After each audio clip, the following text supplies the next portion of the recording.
जी नमस्कार। इस वक़्त मैं रोहतास जिला के तिलौथू प्रखंड के एक जाने-माने शख्स जोगेंद्र कुशवाहा जी के पास हैं और राजनीतिक में ख़ासकर ये पूरे रोहतास जिला में जाने-माने व्यक्ति हैं और राजनीतिक में अहम भूमिका ये निभाते हैं। और इस बार चुनाव का नतीजा आ गई है और कुछ आना बाकी भी है। आइए चर्चा करते हैं, क्या सरकार किसका बनेगी? इस पर हम बात करते हैं। नमस्कार सर। नमस्कार आपको भी। ये बताइए यहाँ काराकट के क्या स्थिति था? काराकाट तो चुनाव उपेंद्र कुशवाहा जी हार चुके हैं। हाँ। वहाँ से सीपीआई एमएलए के राजाराम कुशवाहा जी जीत के एकदम करीब हैं। अच्छा, ये बात मायने रखता है कि जदयू के कार्यकर्ता को जदयू पार्टी ने तुरंत कार्रवाई किया था, वहीं बीजेपी के कुछ कार्यकर्ता के फोटो वीडियो वायरल हुआ था पवन सिंह के साथ है, वो कार्रवाई नहीं किया। इस पर क्या कहना चाहते हैं? नहीं, नहीं कार्रवाई दोनों पार्टी के लोगों ने किया है, लेकिन कोई पहले किया, कोई बाद में। बीजेपी के पार्टी के स्थानीय कार्यकर्ता की किस पर कार्रवाई हुआ है? जानकारी है? वो पवन सिंह को वहाँ से नहीं, हटाया। नहीं, स्थानीय कार्यकर्ता अहम भूमिका होता है, वहाँ शीर्षक नेता तो वहाँ से होता है। बीजेपी के वैसे कुछ कार्यकर्ता थे जो पर्दा के पीछे से उन्होंने निर्दलीय प्रत्याशी को सपोर्ट किया। हुँ। तो इसमें कहीं न कहीं जिला अध्यक्ष जी का या प्रदेश अध्यक्ष जी बारीकी से ध्यान नहीं दिए। इस बात का कहीं न कहीं चुनाव में असर देखने को मिला। ये भी कहा जाता है कि अब चुनाव बाद कार्रवाई की जाएगी। बीजेपी के चुनाव नेता बाद लोग पर। कार्रवाई करके क्या करेंगे लोग? देखिए, चुनाव में जो व्यक्ति उम, आपके पार्टी को प्रभावित कर रहा है, आपके अलायंस को प्रभावित कर रहा है, तो समय रहते अगर आप उस पर कार्रवाई नहीं करते हैं, तो ये तो सबक नहीं हो सकता है, बल्कि आने वाले समय में और कार्यकर्ताओं को माने बिगड़ने का अवसर दिया जाता है। यहाँ पर ये भी बात सवाल उठ के आ रहा है कि ये जो खेसारी लाल यादव जी थे, वो प्रचार-प्रसार में पवन जी के भी आए थे और यहाँ ये जो लालू जी के पार्टी में उनका भी प्रचार-प्रचार कर रहे हैं। यहाँ सवाल उठ रहा है कि क्या ये क्या आए थे पवन पवन जी? देखिए, ये जो खेसारी लाल जी का कार्यक्रम जो लगा, कहीं न कहीं उपेंद्र कुशवाहा जी को ज़्यादा प्रभावित किया। अ, खेसारी लाल कोई नेता नहीं है, उन्होंने एक कलाकार हैं और उनकी कलाकार पवन सिंह भी थे, उसके माध्यम से आए।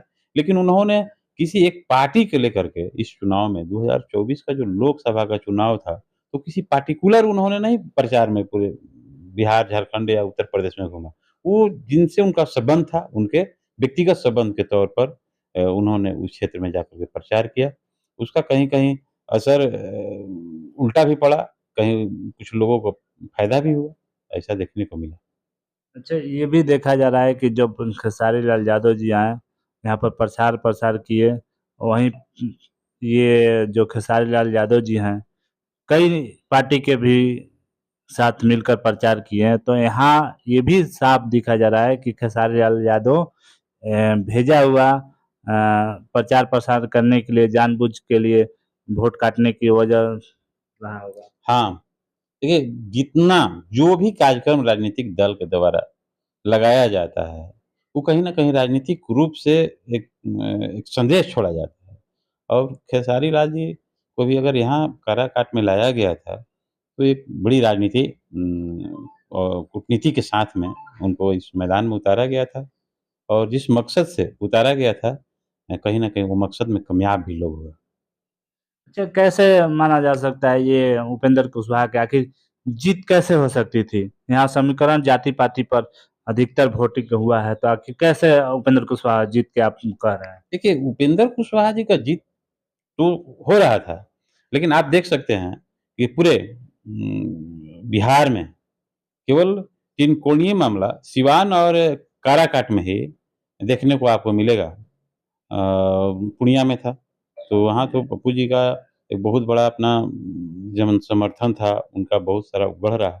ठीक उसी तरह पर काराकाट में उपेंद्र कुशवाहा जी का एक बहुत ज़मीनी पकड़ था, लेकिन ज़मीनी वो प ज़मीनी पकड़ था, हम मानते हैं कि उपेंद्र जी का ज़मीनी पकड़ था, लेकिन जातीय समीकरण देखा जाए तो यहाँ पर मुस्लिम वोटों का रुझाव जो थे राजाराम की तरफ थे 80%, और यादव जी भी 80% थे, और महतो जी भी 50% आ गए हैं।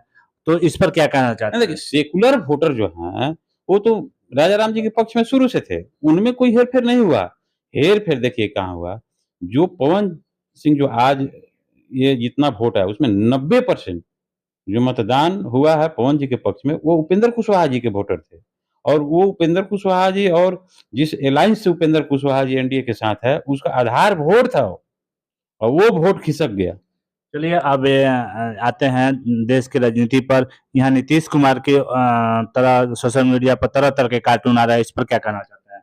देखिए सच्चाई है कि अभी तो जो एलायंस में है, एनडीए को पूर्ण बहुमत मिला है, लेकिन उनके जो एनडीए के एलायंस में है, अब एक सम्मानजनक स्थिति में विपक्ष भी इंडिया अलायंस भी आया है, तो जोड़-तोड़ की राजनीति हिंदुस्तान में होते आई है। तो तो क्या लगता है नीतीश कुमार फिर से पलटी मार सकते हैं? देखिए नीतीश कुमार एक समाजवादी नेता के रूप में उनको जाना जाता है, और अगर नीतीश कुमार जी अगर ऐसा डिसीजन लेते हैं, तो हम नहीं समझते हैं कि बहुत चौंकाने वाला है। क्योंकि नीतीश जी का एक पहचान है कि समय-समय पे उन्होंने राजनीतिक उलट-फेर किया है। हो सकता है कि हाँ, उनको बिल्कुल राजनीतिक संभावनाओं का खेल है, और राजनीतिक में इस चीज़ से परहेज़ नहीं किया जा सकता है। चलिए बहुत-बहुत धन्यवाद जुड़ने के लिए मेरे चैनल जी, से। बहुत-बहुत आपका भी धन्यवाद, और आपके दर्शकों का भी मेरे तरफ से बहुत-बहुत धन्यवाद।